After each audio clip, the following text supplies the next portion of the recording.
The courthouse in Cedar Falls, Iowa, was an old brick building that had stood for over 100 years.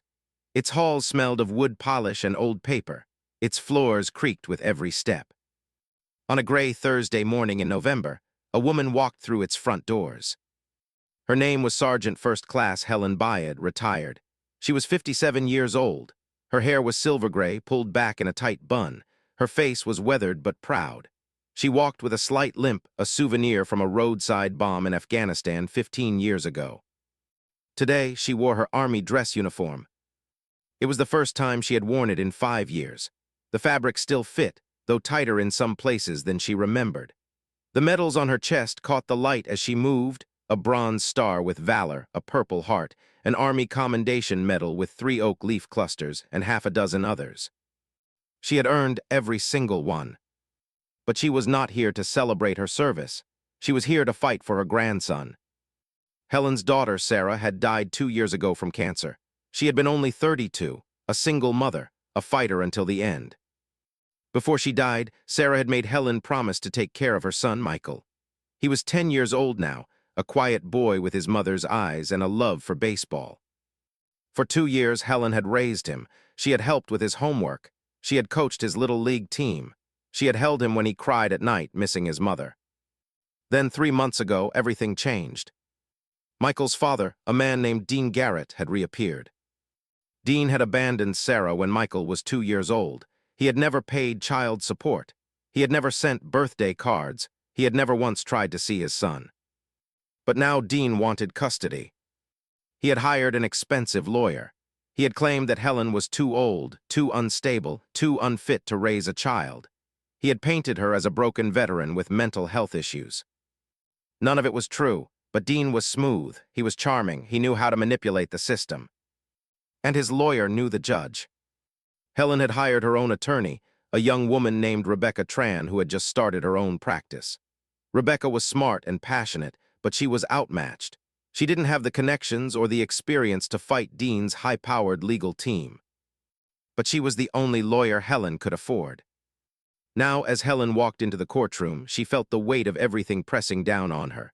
The uniform on her back, the medals on her chest, the memories of all she had sacrificed, and the fear that she might lose the only family she had left. The courtroom was small and wood-paneled. Rows of wooden benches lined the gallery. An American flag stood beside the judge's bench. Dean Garrett was already seated at the plaintiff's table. He wore an expensive suit and a confident smile. His lawyer, a silver-haired man named Richard Kane, shuffled papers with practiced ease. Dean looked at Helen and smirked. "Nice costume," he whispered loud enough for her to hear. Helen ignored him. She took her seat beside Rebecca, folding her hands in her lap. "How are you feeling?" Rebecca asked quietly. "Ready," Helen said, though she wasn't sure that was true. The bailiff called the court to order. "All rise for the Honorable Judge Franklin Pierce." Everyone stood. Judge Pierce entered through a side door. He was in his 60s, with a round face and small eyes behind wire-rimmed glasses.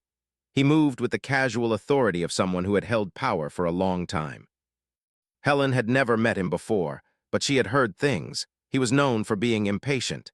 He was known for favoring wealthy plaintiffs. He was known for not liking his authority questioned. Judge Pierce settled into his chair and looked around the courtroom. His eyes landed on Helen. They narrowed. "Sergeant Byad," he said slowly, "what is the meaning of this?" Helen blinked. "I'm sorry, Your Honor." "Your attire," he gestured at her uniform. "This is a civilian courtroom, not a military parade." Helen straightened her back. "With respect, Your Honor, I wore my uniform to show the values I live by. Service, sacrifice, honor. I thought it was appropriate given the nature of this hearing." Judge Pierce leaned forward. "What I find appropriate in my courtroom is my decision, Sergeant, not yours." Richard Kane rose smoothly. "Your Honor, if I may, the plaintiff is concerned that the defendant is attempting to influence the court through emotional manipulation. The uniform, the medals, it's theater designed to distract from the facts of this case." Rebecca stood quickly. "Objection, Mrs. Byad has every right to wear her uniform. She served this country for 25 years. Those medals represent real sacrifices." I didn't ask for a history lesson, Ms. Tran, Judge Pierce interrupted. He turned back to Helen. I'm going to ask you once, Sergeant Byad, remove the medals. This is a custody hearing, not a ceremony. Helen sat frozen. Remove her medals. The Bronze Star she had earned pulling 2 wounded soldiers from a burning vehicle.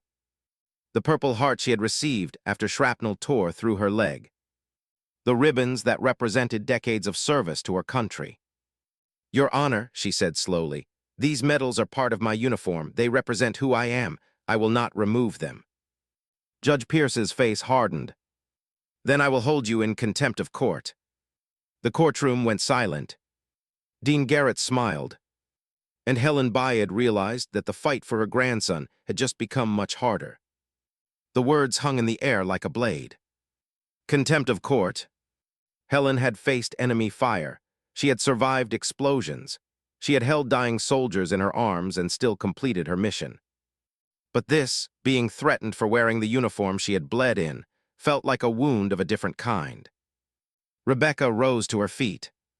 Your Honor, please. Mrs. Byad meant no disrespect. She's a decorated combat veteran. The uniform is a symbol of her character, her commitment. Her character is exactly what's in question, Richard Kane interrupted smoothly. My client has raised legitimate concerns about Mrs. Byad's fitness as a guardian, her psychological stability, her ability to provide a proper home.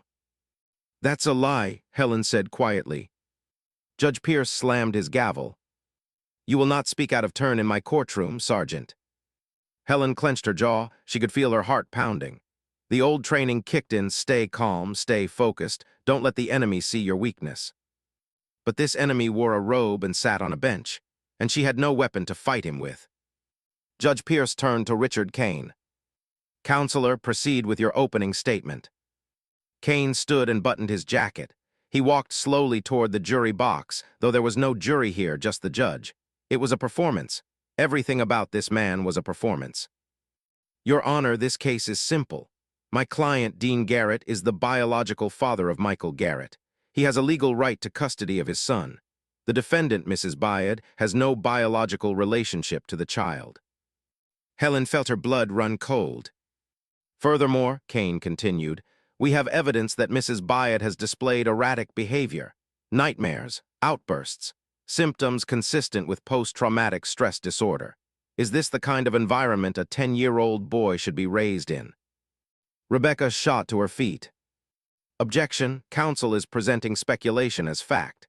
Mrs. Byad has never been diagnosed with PTSD. She has no criminal record, no history of violence. But she does have a military record, Kane said, turning to face her. 25 years of combat deployments, multiple tour in war zones. No one walks away from that unaffected. He looked at Judge Pierce. Your Honor, we're not questioning Mrs. Byad's service. We're questioning whether a woman who spent her life in war is capable of raising a child in peace. Helen's hands trembled, not from fear, from rage. They were using her service against her.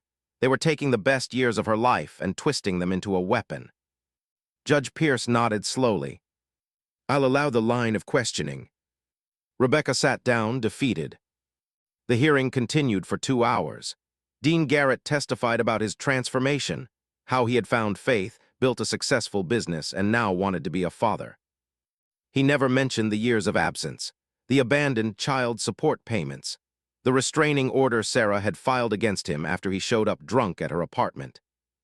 Richard Kane presented character witnesses, business associates, church members, even a mayor from a neighboring town. All of them spoke glowingly about Dean. None of them knew the real man. When it was Rebecca's turn, she did her best.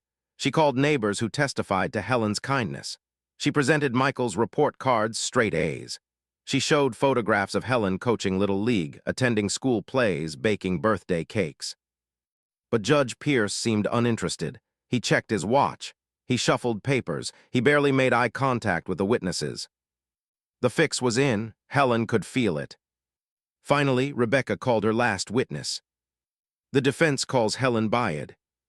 Helen rose slowly. Her leg ached from sitting so long. She walked to the witness stand and took the oath. Rebecca began gently. Mrs. Byad, can you describe your relationship with your grandson? Helen took a breath. Michael is my world. After my daughter died, I promised her I would keep him safe. I would give him a home. I would make sure he grew up knowing he was loved. She paused. I have kept that promise every single day. And what about the claims regarding your mental health? Helen looked directly at Judge Pierce. I served my country for 25 years. I saw things no person should see. But I am not broken. I am not unstable. I am a grandmother who loves her grandson. She touched the medals on her chest. These don't represent trauma, Your Honor. They represent sacrifice. They represent courage. They represent the values I want to pass on to Michael. Richard Kane stood for cross-examination. Mrs. Byard, do you ever have nightmares about your time in combat? Helen hesitated. Sometimes. Do you ever have flashbacks, moments where you feel like you're back in a war zone? Rarely, and I manage them. But they happen. Yes. Kane smiled.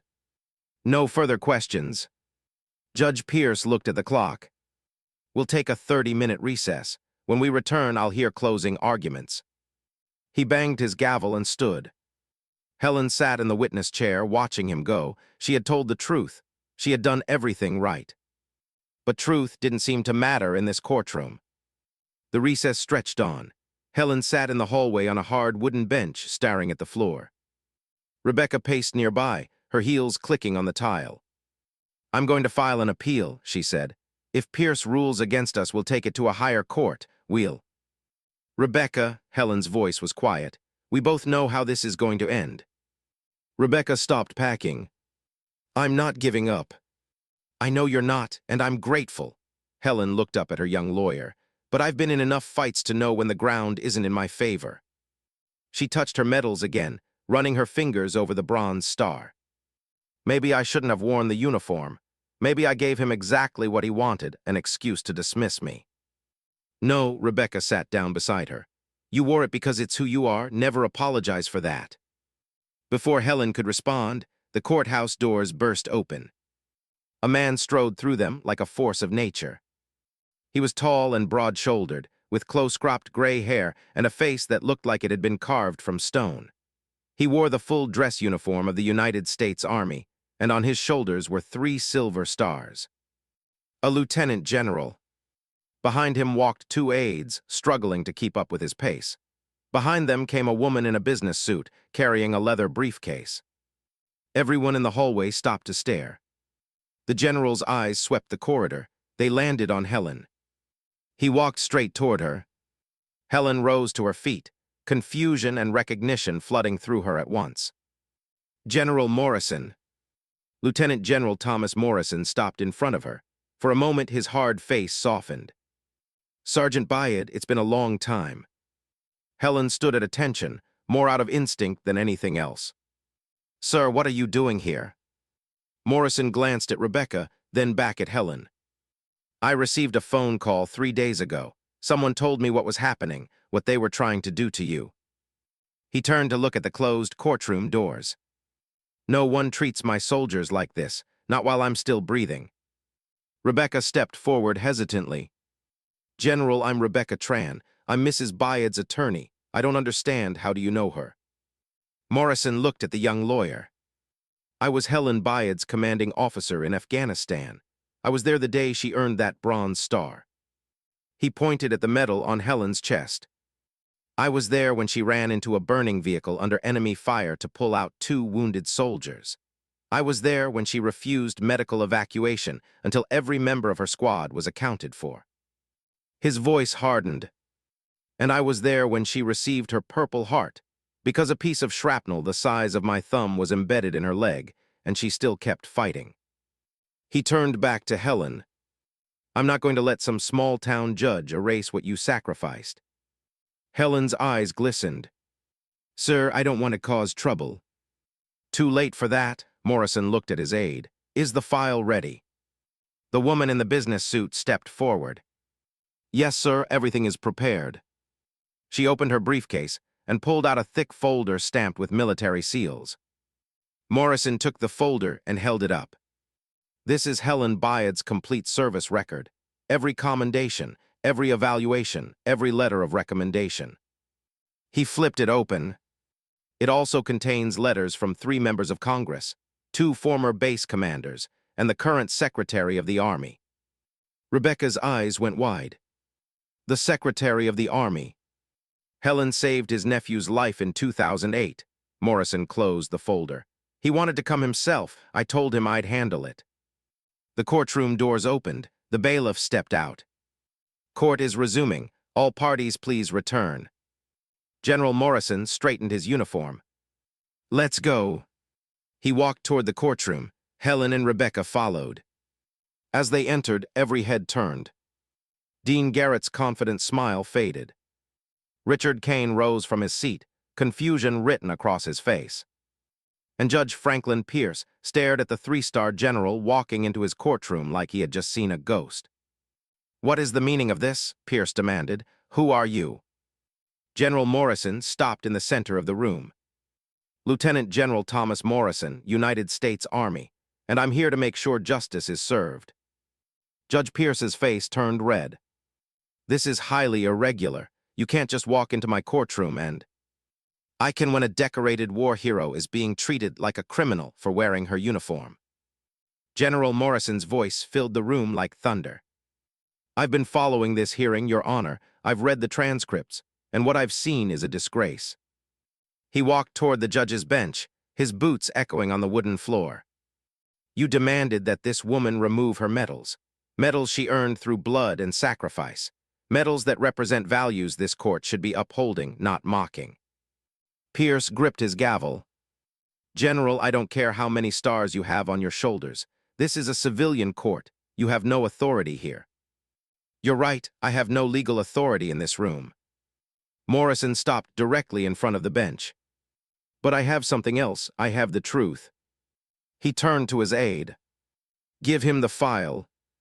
The woman in the business suit walked forward and placed the thick folder on the judge's bench. This is the complete service record of Sergeant First Class Helen Byad, Morrison said. 25 years of exemplary service, multiple combat deployments, commendations from 5 different commanding officers.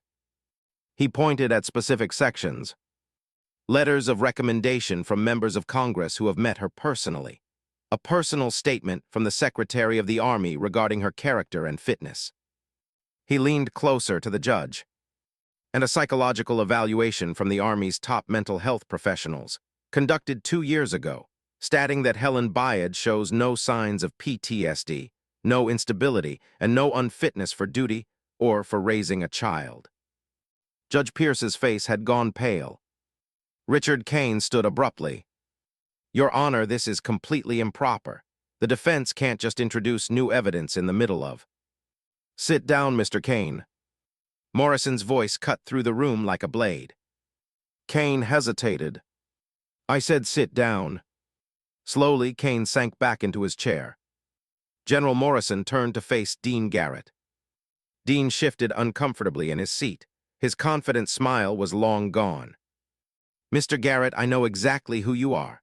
Morrison pulled another document from the folder. Abandoned your family when your son was 2 years old, failed to pay court-ordered child support for 8 years, arrested twice for public intoxication, restraining order filed by your ex-wife in 2019. He dropped the document on the table in front of Dean. And those are just the things that made it into public records.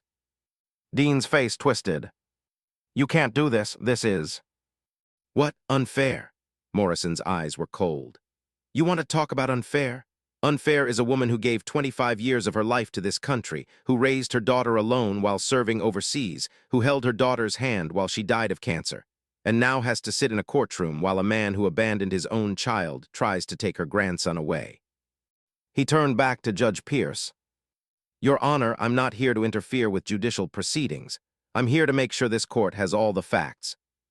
He gestured at Helen. This woman is one of the finest soldiers I've ever served with. She is brave, selfless, and honorable, and she has been a better parent to that boy than his biological father ever was or ever will be. Morrison stepped back. The question now is whether this court has the integrity to see the truth, or whether this was never about justice at all. The courtroom was silent. Judge Pierce stared at the file in front of him. His hands trembled slightly. Richard Kane sat frozen, his face pale. Dean Garrett looked like he wanted to disappear into the floor. Finally, Judge Pierce spoke. "We will take a brief recess." He stood abruptly and retreated to his chambers. The courtroom erupted in whispers. Helen turned to General Morrison. "Sir, I don't know what to say. You didn't have to do this." Morrison looked at her with something like warmth. "Yes, I did.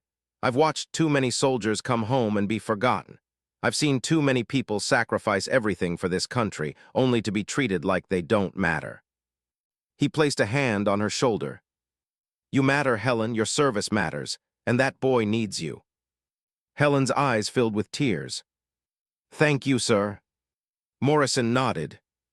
"Don't thank me yet. Let's see what the judge decides." Part 5, the verdict. The recess lasted 45 minutes. When Judge Pierce finally returned to the bench, something had changed. His face was drawn. His arrogance was gone. He sat down heavily and looked out at the courtroom. "This court will come to order." Everyone took their seats. The tension was suffocating. Pierce cleared his throat. "In my 30 years on the bench, I have presided over many custody cases. I have made difficult decisions. I have tried, not always successfully, to serve the best interests of the children involved." He paused. "Today I have been reminded that I am not infallible, that my judgments can be clouded by factors that should have no place in a court of law." He looked at Helen. "Sergeant Byad, I owe you an apology." The courtroom went completely still. "When you entered this courtroom, I made assumptions based on your appearance. I allowed personal prejudices to influence my treatment of you. That was wrong." He picked up the folder General Morrison had provided. "I have reviewed the materials presented by General Morrison. I have also reviewed the evidence presented during this hearing. The picture that emerges is clear." He turned to Dean Garrett. "Mr. Garrett, you abandoned your son when he was 2 years old. You failed to meet your legal obligations as a father for nearly a decade. You only reappeared when you believed there was an opportunity to gain something." Dean's lawyer tried to object, but Pierce silenced him with a look. "Mrs. Byad, by contrast, has provided her grandson with a stable, loving home for 2 years. She has maintained his education, his health, and his emotional well-being. She has done everything a parent should do, and more." Pierce closed the folder. "This court finds in favor of the defendant, Helen Byad. Full custody of Michael Garrett is awarded to his grandmother. The plaintiff's petition is denied." Helen's hands flew to her mouth. Tears streamed down her face. Rebecca hugged her, laughing with relief. Dean Garrett slammed his fist on the table. "This is outrageous. You can't." "Mr. Garrett," Pierce's voice was sharp, "I suggest you sit down and remain silent. Given the evidence of your past conduct, you're fortunate I'm not referring this matter to the prosecutor's office." Dean's face went white. He sank back into his chair. Pierce turned back to Helen. "Sergeant Byad, before I adjourn, I want to say something for the record." He stood. 25 years ago, I served in the Army Reserve. I never saw combat. I never earned the medals you wear on your chest, but I know what they represent." He looked at the bronze star on her uniform. "They represent courage under fire, sacrifice in the face of danger, a willingness to put others before yourself." He straightened his robe. "This court and this country owes you a debt of gratitude. I am sorry that my earlier conduct failed to reflect that." He banged his gavel. "Court is adjourned." The room erupted. People rushed forward to congratulate Helen. Rebecca was crying. General Morrison stood in the back of the room, watching with quiet satisfaction. Helen pushed through the crowd and walked toward him. "General, I don't know how to thank you." Morrison shook his head. "You don't need to thank me. You earned this, Helen. All I did was make sure people saw the truth." He looked toward the courtroom doors. "Now go home. Your grandson is waiting." Helen nodded. She started to walk away, then stopped. "Sir, how did you know? How did you find out what was happening?" Morrison smiled. "You have more friends than you realize, Sergeant. One of them made a phone call." He didn't say who. Helen didn't ask. She walked out of the courthouse into the November sunlight. The air was cold, but she felt warm. On the steps outside, a car was waiting. The door opened, and a 10-year-old boy came running toward her. "Grandma." Michael slammed into her, wrapping his arms around her waist. "Did we win? Did we win?" Helen held him tight. She breathed in the smell of his hair, felt the beating of his heart. "Yeah, baby, we won." She looked back at the courthouse. General Morrison stood in the doorway, watching them. He raised his hand in a simple salute. Helen returned it. Then she took her grandson's hand and walked toward the car. She had fought wars in distant lands. She had faced enemies with guns and bombs. She had survived things that would break most people. But this moment, holding her grandson's hand in the November sunlight, was the greatest victory of her life. The judge had demanded she remove her medals. Instead, she had proven exactly why she had earned them. And no one would ever forget it.